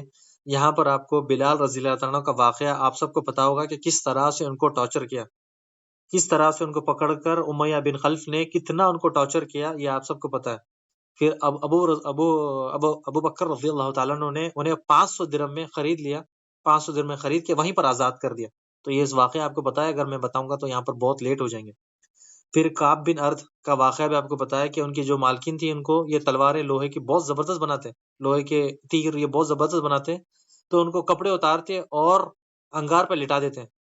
تو یہ کعب بن ارد آپ صلی اللہ علیہ وسلم کے پاس آتے، کباب بن ارد آپ صلی اللہ علیہ وسلم کے پاس آتے ہیں کہ اللہ کے رسول صلی اللہ علیہ وسلم، مکہ والے بہت تکلیف دیتے ہیں، آپ ان کے لیے بدعا کیوں نہیں کرتے؟ آپ صلی اللہ علیہ وسلم کہتے ہیں کہ آپ صبر کرو. جب پہلے کے لوگ اسلام قبول کرتے تو ان کو آرے سے چیر دیتے، گرم گرم تیل میں تل دیتے. تو ابھی تو وہ معاملات نہیں ہے، تم لوگ صبر کرو. اسی میں موصب بن عمیر، آپ سب کو بتایا کہ موصب عمیر شہزادے والے زندگی گزارتے. یعنی ایک آج جوڑا پہن لیا تو پھر کبھی جوڑا نہیں پہنتے، ایک عطر لگا کے گلی سے گزرتے تو سب کو پتا چلتا ہے یہ موصب ہے. جب انہوں نے اسلام قبول کر دیا تو ان کے ماں باپ نے، ان کے چاچا نے، باپ تو نہیں تھے، ماں اور چاچا نے ان کے کپڑے اتار کر باہر چھوڑ دیا. یعنی شہزادے والی زندگی تھی اور مرتے بھی بالکل فقیری والے. اس وقت تک یعنی آپ دیکھیں کہ 40 یا 50 مرد مسلمان ہو جاتے، یعنی 40 یا 50 لوگ مسلمان ہو جاتے مردوں میں. اب اگر اتنا ظلم ہوتا تو کوئی نہ کوئی ٹھہر کے قتل تو کرتا، یعنی ابو لہب، ابو جہل، یعنی بڑے بڑے سرداروں کو کوئی نہ کوئی تو قتل کرتا. لیکن آپ صلی اللہ علیہ وسلم سب سے کہہ دیتے کہ صبر. سب آپ صلی اللہ علیہ وسلم کہتے کہ صبر، مار پیٹ نہیں. یعنی وہ ماریں گے، تم لوگ مار کھانا. لوگ دیکھتے رہیں گے کہ تمہارا جرم کیا ہے، کیا تم نے چوری کی، کیا تم نے بڑا گناہ کیا، کہ تم بس لا الہ الا اللہ کہتے ہو، تم کسی کو ایزا تکلیف نہیں دیتے ہو، صرف تم کہتے ہو کہ لا الہ الا اللہ، کہ انہوں نے تم نے ان کے بتوں کو چھوڑ دیا تو اس وجہ سے یہ تم پر ظلم کرتے ہیں.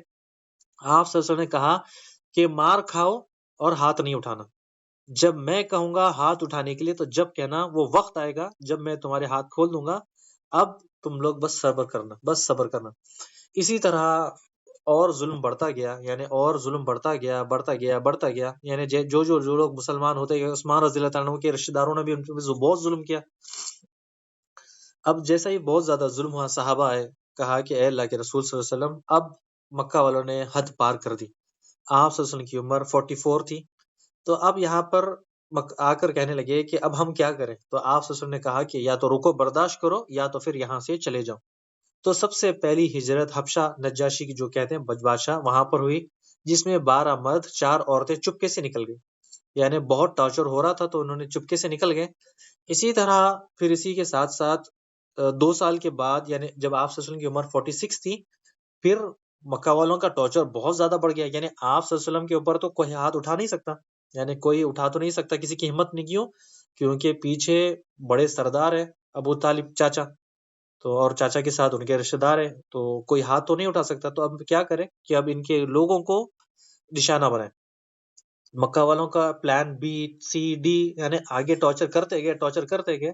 اسی میں آپ صلی اللہ علیہ وسلم نے کہا کہ دوسرے کچھ لوگ آئے تھے، کہا کہ مسلمان کے ان کا تو بہت بڑا ہم سے، یعنی اگر ہم برداشت نہیں کریں گے یا تو ہم کو جواب دے کے ان کو مار ڈالیں گے، خود بھی مر جائیں گے، یا تو پھر ہمارے لیے کوئی دوسرا راستہ بتائیں. آپ صلی اللہ علیہ وسلم نے کہا کہ تم لوگ ہجرت کرو.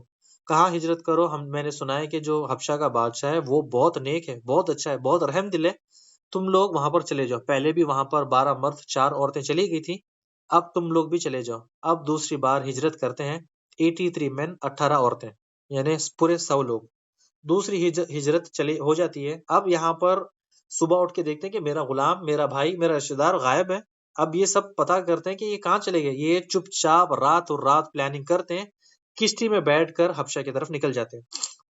ایتھوپیا، جو آج جو کنٹری آتی ہے نیچے کی سائڈ میں، وہاں پر ایتھوپیا طرف، تو وہاں کی طرف چلے جاتے ہیں۔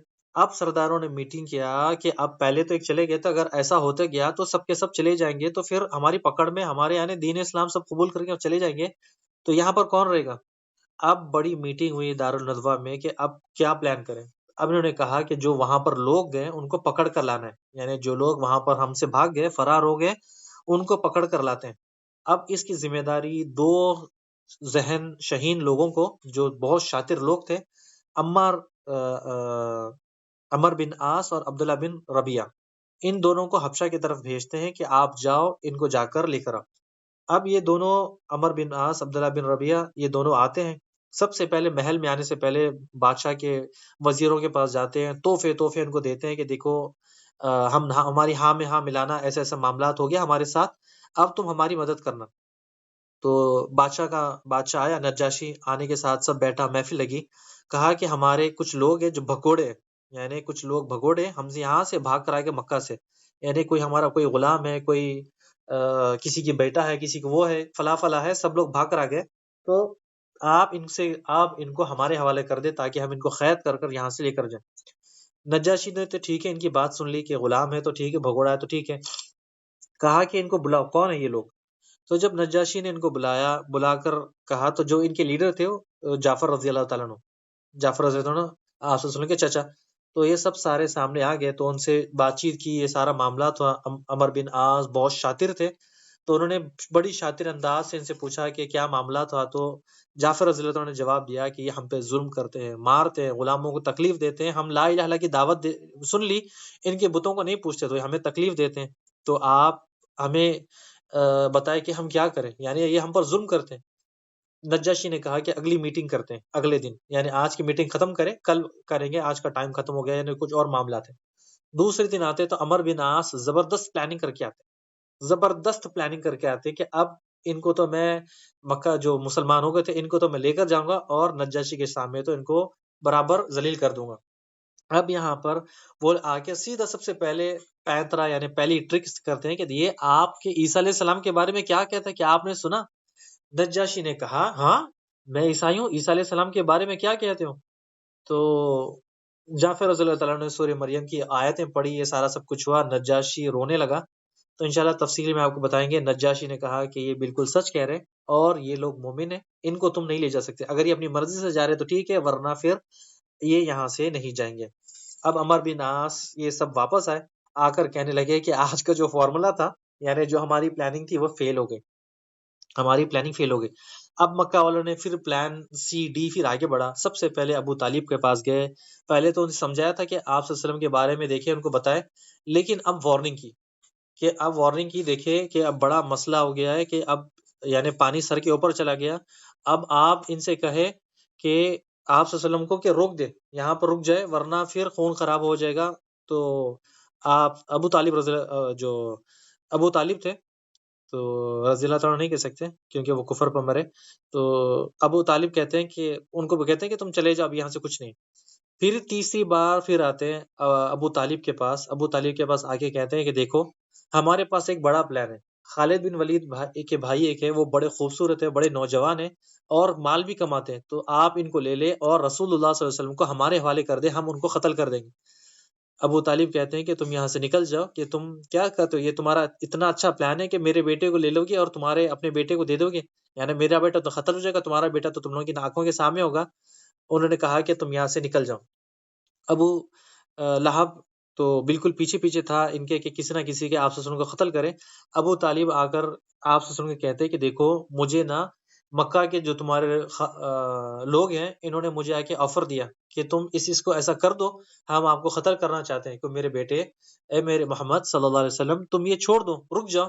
آپ صلی اللہ علیہ وسلم نے کہا کہ اے میرے چچا ابو طالب، اگر میرے ہاتھ میں ایک ہاتھ میں سورج ایک ہاتھ میں چاند بھی دے دیں اور میری جان بھی چلی جائے تو میں یہ دعوت سے پیچھے نہیں ہٹوں گا۔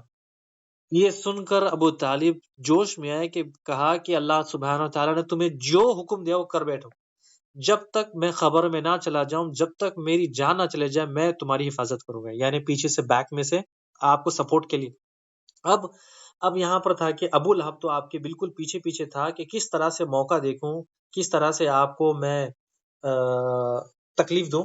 اب یہاں پر ہوا کیا کہ جب آپ صلی اللہ علیہ وسلم کی عمر 45 ایئرس ہوتی ہے تو ابو بکر رضی اللہ تعالیٰ عنہ دعوت دے رہے تھے، بات چیت چل رہی تھی، تو ابو بکر رضی اللہ تعالیٰ عنہ کا واقعہ بڑا ہے کہ ان کو بہت مارا، کہ ان کا اگلا اور پچھلا دونوں بھی نظر نہیں آ رہا تھا، یعنی ان کو بہت مارا۔ یعنی آپ صلی اللہ علیہ وسلم کی دعوت وہ بھی کر رہے تھے، تو یعنی آپ صلی اللہ علیہ وسلم دعوت دے رہے تھے، تو ابو بکر رضی اللہ عنہ کہتے ہیں کہ تم ایسے شخص کو تم مارنا چاہتے ہو، ایسے شخص کو تم یہاں سے نکالنا چاہتے ہو، ایسے شخص کو تکلیف دینا چاہتے ہو، دوست لا الہ الا اللہ کی دعوت دیتا ہے۔ تو لوگوں نے آپ صلی اللہ علیہ وسلم کو چھوڑا اور ابو بکر رضی اللہ تعالیٰ عنہ کو بہت مارا۔ اب یہاں سے آگے بڑھتے ہیں کہ ابو جہل تو موقع ڈھونڈ رہا تھا کہ ابو جہل نے موقع میں دیکھ لیا کہ آپ صلی اللہ علیہ وسلم اکیلے مل گئے، آس پاس کوئی نہیں ہے، تو آپ صلی اللہ علیہ وسلم کو بہت بری بری باتیں کہی، بڑا بڑا برا بھلا کہا، بہت سی باتیں سنائی، اور بتا کر آپ صلی اللہ علیہ وسلم نے کہا کہ یہ پاگل، اس کی باتیں کچھ نہیں، آپ نے چھوڑ دیا، اوائڈ کر دیا۔ لیکن ابو جہل نے سوچا کہ یہاں پر تو کوئی نہیں ہے، لیکن ایک غلام لڑکی کھڑکی سے یہ سارا سب کچھ معاملہ دیکھ رہی تھی، سن رہی تھی۔ جیسا ہی ابو جہل اور آپ صلی اللہ علیہ وسلم اپنی طرف چلے گئے تو یہ معاملہ ٹھنڈا ہوا، کچھ ہی دیر یا کچھ لمحے میں یا کچھ دنوں میں حمزہ رضی اللہ تعالیٰ عنہ واپس آئے۔ حمزہ رضی اللہ تعالیٰ عنہ آپ صلی اللہ علیہ وسلم کے چاچا تھے، اور یہ بہت ڈینجر، بہت خطرناک تھے، بہت خطرناک، یعنی یعنی 10 ایک آدمی 10 پر بھاری، اسی طرح سے۔ اب یہ شکار پر گئے تھے، یعنی شکار پر گئے تھے، تو جب واپس آنے لگے تو انہیں کیا لینے دینا، بھتیجا دین کی دعوت دے رہا ہے، میں کیا کروں، میں تو اپنی شوق، اپنی یعنی اپنا بس شکار میں جاؤں، گھومو پھروں، یا بس خلاص۔ تو جب حمزہ رضی اللہ تعالیٰ عنہ شکار سے واپس آ رہے تھے، اس غلام لڑکی نے حمزہ رضی اللہ تعالیٰ عنہ کو سب بتا دیا کہ آپ صلی اللہ علیہ وسلم کو اس نے، ابو جہل نے بہت ذلیل کیا، بہت یعنی بہت باتیں سنائی، بہت ایسے ایسے الفاظ کا ہے۔ تو حمزہ رضی اللہ تعالیٰ عنہ اتنے غصے میں آ گئے، سب سے پہلے جو دارالندوہ یہ میٹنگ ہوتی ہے وہاں پر گئے، ابو جہل کو پکڑا، اپنا جو تیر کمان ہوتا ہے اس سے اتنا زور سے اسے مارا، مار کر کہا کہ تیری ہمت کیسے ہوئی کہ میرے بھتیجے کو تجھے ہاتھ لگانے کی، یعنی میرے بھتیجے کو تو یہ الفاظ کہنے کی، اور تو میرے بھتیجے کو کہہ رہا ہے کہ ان کی غلطی سے ان کے منہ سے نکلتا ہے کہ میں اس کے دین پر ہوں۔ اللہ اکبر، یعنی یہاں پر ان کے منہ سے نکل جاتا ہے کہ میں اس کے دین پر ہوں، تو اب یہاں سے نکلتے ہیں، مار دیتے ہیں ان کو، ایک مار دیتے ہیں، ابو جہل کو ایک لگا دیتے ہیں، اور اس کے بعد جاتے ہیں آپ صلی اللہ علیہ وسلم کے پاس، جا کر کہتے ہیں کہ اے محمد صلی اللہ علیہ وسلم، میں اسلام قبول کرتا ہوں۔ سبحان اللہ، یعنی ایک آپ صلی اللہ علیہ وسلم کا ایک کھندا مضبوط ہو گیا، آپ صلی اللہ علیہ وسلم کا ایک کھندا مضبوط ہو گیا۔ آپ صلی اللہ علیہ وسلم کی عمر 45 ہے، ٹھیک ہے، یہ 45، یہ ہجرت جو حبشہ ہے اس سے پہلے کا واقعہ یہ چل رہا ہے۔ اور پھر اس کے بعد ہوا کیا کہ جیسا ہی حمزہ رضی اللہ تعالیٰ عنہ اسلام قبول کر لیتے ہیں، اب عبداللہ بن مسعود کی دعوت دیتے ہیں فل زور و شور سے، عبداللہ مسعود کو بہت یہ لوگ بھی مارتے ہیں، بڑا ستاتے ہیں۔ اسی بیچ پھر عمر رضی اللہ تعالیٰ عنہ کا واقعہ پیش آتا ہے۔ عمر رضی اللہ تعالیٰ عنہ کا واقعہ آپ سب کو پتا ہے، انشاءاللہ اگلی بار ڈیٹیل ملیں گے، کہ عمر رضی اللہ تعالیٰ عنہ گھر پہ پریشان کہ میں ٹینشن میں ہوں کہ میں کیا کروں، کہ یہ جو شخص ہے محمد صلی اللہ علیہ وسلم، اس نے تو خاندانوں میں لڑا دیا، بھائی بھائی میں لڑ گئے، باپ بیٹے میں لڑ گئے، غلام اپنے آقا سے لڑنے لگا، یہ سارا معاملات ہونے لگے، تو میں کیا کروں؟ تو ایک سوچتے ہیں کہ تلوار لیتے ہیں، اٹھ کے جاتے ہیں آپ صلی اللہ علیہ وسلم کا قتل کرنے کے لیے، یعنی وہ نکلتے ہیں آپ صلی اللہ علیہ وسلم کا قتل کرنے کے لیے، اور راستے میں ایک شخص ملتا ہے کہ دیکھو عمر کہاں جا رہے ہو؟ کہا کہ محمد کو قتل کرنے کے سب سے پہلے جاؤ اپنے بھائی بہن اور بہنوں کی خبر لو، وہ اسلام میں داخل ہو چکے ہیں۔ عمر رضی اللہ تعالیٰ ٹینشن کہ یہاں پر میں اس کو قتل کے جا رہا ہوں اور یہ لوگ آگے بڑھ گئے۔ عمر رضی اللہ تعالیٰ اپنے بھائی بہنوں کو گھر جاتے ہیں، مارتے ہیں، جو کرتے ہیں، وہاں سے پھر آپ صلی اللہ علیہ وسلم کے پاس لے جانے کا حکم دیتے ہیں۔ آپ صلی اللہ علیہ وسلم کی عمر جب 45 سال ہوتی ہے، آپ صلی اللہ علیہ وسلم ایک یعنی سیکریٹ پلیس ہوتی ہے، وہاں پر چھپے ہوتے ہیں، یعنی وہاں میٹنگ یہ سارا کچھ ہوتا ہے۔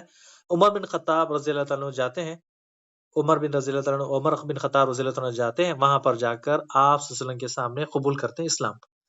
اب آپ صلی اللہ علیہ وسلم کے پاس دو جو کھاندے تھے وہ مضبوط ہو گئے، یعنی عمر سے ٹکر لینے والا کوئی مرد پیدا نہیں ہوا مکہ میں، اور حمزہ کے منہ تو کوئی لگتا نہیں، کیونکہ حمزہ رضی اللہ عنہ جو بہت خطرناک، بہت ڈینجر تھے۔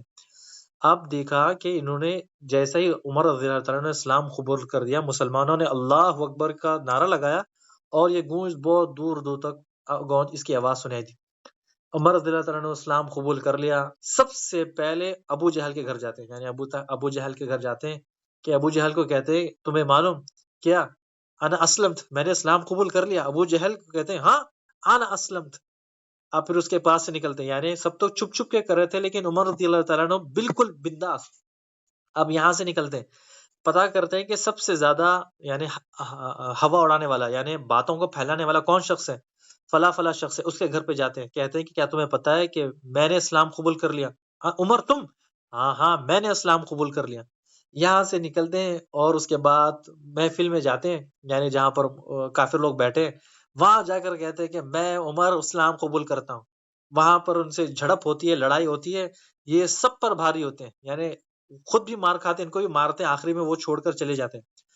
عمر رضی اللہ تعالیٰ عنہ آپ صلی اللہ علیہ وسلم کے پاس جاتے ہیں، جا کر کہتے ہیں کہ اے رسول اللہ صلی اللہ علیہ وسلم، کیا ہم حق پر نہیں ہیں؟ کہا کہ ہم حق پر ہیں، تو کیا ہم چھپ چھپ کر کیوں کریں؟ سب کے سامنے دین کی دعوت دیتے ہیں، سب کے سامنے ہم جو کریں گے سب کے سامنے کریں گے، اب کس کا ڈر؟ جیسے ہی آپ صلی اللہ علیہ وسلم یہ سنتے ہیں تو آپ صلی اللہ علیہ وسلم کہتے ہیں کہ ٹھیک ہے چلے پھر۔ پہلے تو کعبے کے پاس نماز نہیں پڑھ سکتے تھے، یعنی کافر تھے۔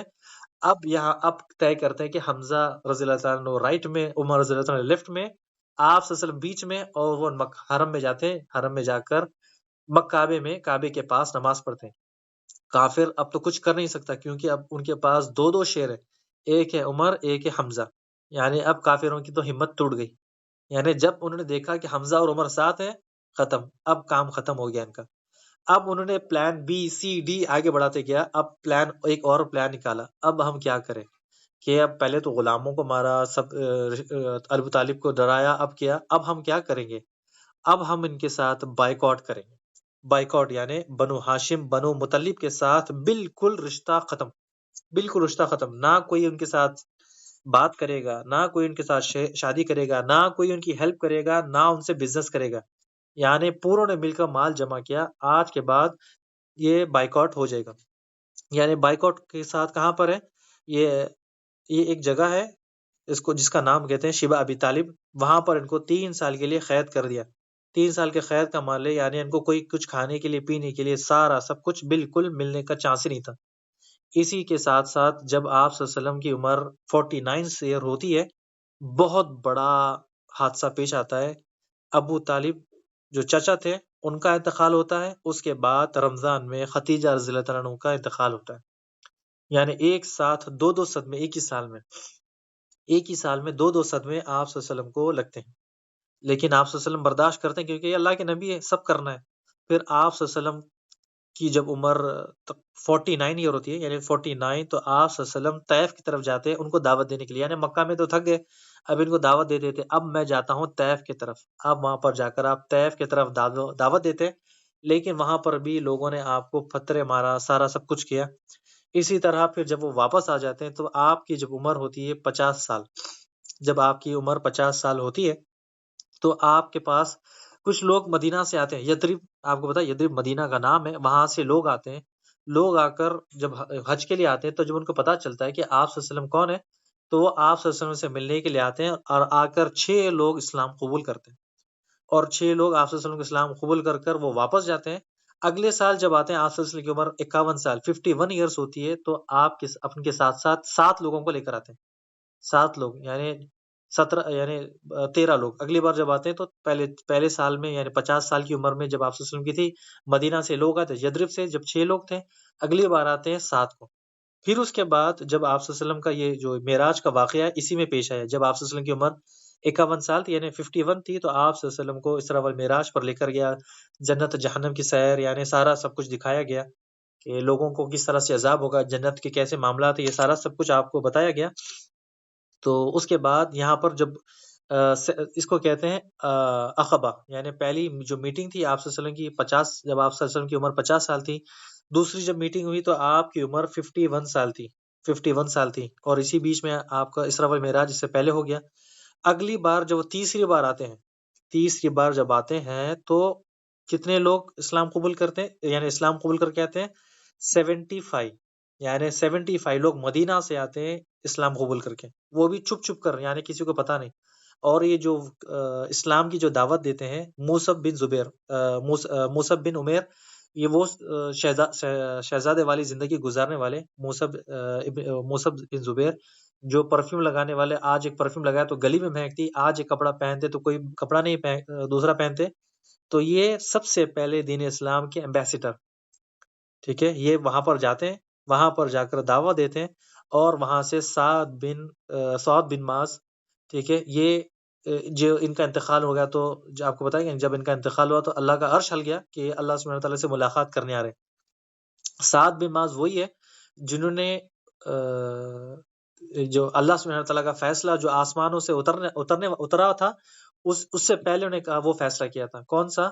کہ جب خیبر کا معاملات ہوا تھا، کہ خندق کا جب معاملات ہوا خندق میں، تو ان کے جو یہودیوں کے ساتھ کیا کرے، تو انہوں نے کیا بتایا تھا سعد بن معاذ نے کہ یہودیوں کے جو عورتیں بچوں کو غلام بنا لے، مردوں کو قتل کر دے، تو اللہ کا بھی یہی حکم تھا، تو آپ نے کہا کہ جو اللہ کا حکم تھا سعد وہ تم نے وہی کہا، تو یہ سعد بن معاذ وہی، ان کے بارے میں انشاءاللہ آگے پڑھیں گے۔ تو اب یہاں پر جب تیسری بار جب وہ آئے تھے حج کے لیے، تو 73 مرد اور 2 عورتیں آئے تھے۔ اب یہاں پر سے اب لوگ آہستہ آہستہ کر مدینہ جانے لگے۔ اب یہاں پر میٹنگ ہوتی ہے، جب تیسری بار جب آتے ہیں تو وہ کہتے ہیں کہ جب آپ صلی اللہ علیہ وسلم کی عمر 52 ایئرس ہو گئی، تو اب یہ کہنے لگے کہ اللہ کے رسول صلی اللہ علیہ وسلم آپ اب ہمارے ساتھ چلیں۔ تو آپ صلی اللہ علیہ وسلم کے ساتھ جو ان کے چچا تھے جعفر رضی اللہ تعالی، جعفر جو تھے چچا، وہ بھی تھے، اور یہ سب واپس آ گئے تھے کہ سب کو پتہ چل گیا کہ اسلام مکہ میں سب لوگ اسلام قبول کر لیا۔ جو لوگ حبشہ میں گئے تھے وہ سب واپس آ گئے، کہا کہ جب سب نے اسلام قبول کیا، عمر اور حمزہ، تو جب یہاں پر آ کے پتہ چلا کہ کوئی اسلام قبول کیا ہی نہیں، بس تھوڑے سے لوگ تھے، تو اب یہ جا بھی نہیں سکتے، تو اب یہیں پر رکے تھے۔ تو جعفر رضی اللہ تعالیٰ نے بھی آپ صلی اللہ علیہ وسلم کے پاس آئے، آپ صلی اللہ علیہ وسلم کے ساتھ آئے۔ جب یہ دوسری عقبہ ہوئی، یعنی میٹنگ ہوئی، تو جب میٹنگ میں یہ فیصلہ ہوا کہ آپ صلی اللہ علیہ وسلم کو ہم اپنی جان سے، مال سے، ہر طرح سے آپ کی حفاظت کریں گے کہ آپ صلی اللہ علیہ وسلم مدینہ آ جائیں۔ تو اب یہاں پر ایک ایک کر کے سارے مسلمان ایک ایک کر کے سب نکل رہے تھے، سب جا رہے تھے، لیکن اللہ سبحانہ وتعالیٰ نے آپ صلی اللہ علیہ وسلم کو ابھی تک اجازت نہیں دی، یعنی ہر نبی اللہ کی اجازت کے بغیر ہجرت نہیں کرتا، تو یہاں پر بھی آپ صلی اللہ علیہ وسلم اللہ کی اجازت کے بنا ہجرت نہیں کر سکتے۔ تو یہاں پر آپ صلی اللہ علیہ وسلم کی عمر جب 53 ایئرس ہو گئی، تو اللہ سبحانہ وتعالیٰ نے آپ کو حکم دیا ہجرت کرنے کا، تو ہجرت کا واقعہ ہم آپ کو بتائیں گے۔ تو یہ آپ صلی اللہ علیہ وسلم یہاں سے ابو بکر رضی اللہ تعالیٰ کے ساتھ ملتے ہیں، مل کر ہجرت کرتے ہیں مکہ سے مدینہ، یعنی 10 دن کے اندر آپ یہاں سے نکلتے ہیں، نکل کر 10 دن کے اندر آپ وہاں پر جاتے ہیں، یعنی غار ہرا میں چھپے رہے۔ ابو بکر رضی اللہ عنہ کے گھر سے کھانا پینا آ رہا ہے، ابو بکر رضی اللہ عنہ کو ان کے گھر والوں کو پتہ ہے، کسی کو پتہ نہیں، یعنی غار ہرا میں چھپا ہے، یہ غار ہرا میں آپ لوگ چھپے ہیں۔ یہ سارا سب کچھ معاملات ہوا ہے۔ یہاں سے آپ صلی اللہ علیہ وسلم کی جو عمر 53 ایئرس تھی، ہجرت کرتے ہیں اور مدینہ پہنچتے ہیں۔ تو آج کا جو سفر تھا ہمارا یہاں تک ہی تھا، ڈے 2 میں، جس طرح ہم نے آپ کو بتایا تھا کہ آج ہم کیا لیں گے، کہ جوانی سے لے کر سفر تک، ہجرت تک کا آج ڈے 2 تھا انشاءاللہ۔ تو الحمدللہ یہ مکمل ہو گیا۔ اللہ سبحانہ وتعالیٰ بس ہمارے حسنات کو قبول کرے، اور اللہ سبحانہ وتعالیٰ جو بھی ہم نے کیا سنا اور جو بھی ہمارے لیے اس میں عبرت ہے، اللہ سبحانہ وتعالیٰ اس میں پکڑنے کی، اسے حاصل کرنے کی اور عمل کرنے کی توفیق دے۔ بارک اللہ فیک و جزاکم اللہ خیر۔ اور انشاءاللہ کل ڈے ہمارا 3 ہوگا، انشاءاللہ اس میں بہت چیزیں بھی ہوں گی انشاءاللہ آپ کو بتانے کے لیے۔ آج کی کلاس جو سیشن ہے وہ بہت تھوڑا لمبا ہو گیا، ورنہ اگر اتنا زیادہ شارٹ کروں تو پھر ناممکن ہے کہ اور بھی بیان کروں۔ بارک اللہ فیک و جزاکم اللہ خیر۔ السلام علیکم ورحمۃ اللہ وبرکاتہ۔